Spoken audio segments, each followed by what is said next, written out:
Bonjour, la Bible dit dans Deutéronome 30 au verset 16, car je te prescris aujourd'hui d'aimer l'Éternel ton Dieu, de marcher dans ses voies et d'observer ses commandements, ses lois et ses ordonnances, afin que tu vives et que tu multiplies, que l'Éternel ton Dieu te bénisse dans le pays dont tu vas entrer en possession. La première source de motivation pour l'obéissance à la parole de Dieu, ça ne doit pas être pour toi la peur d'être frappé ou la peur d'aller en enfer, mais ça doit être l'amour que tu as pour Dieu. L'amour que tu as pour Dieu doit précéder ton obéissance.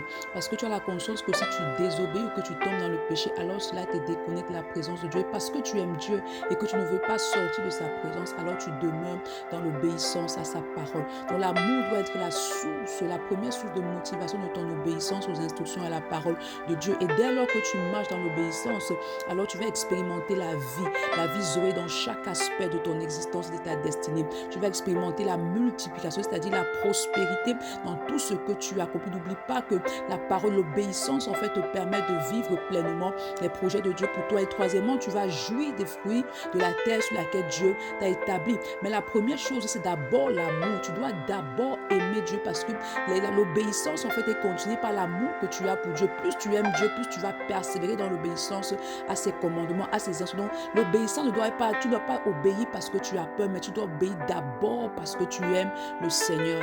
Bonne journée. Shalom.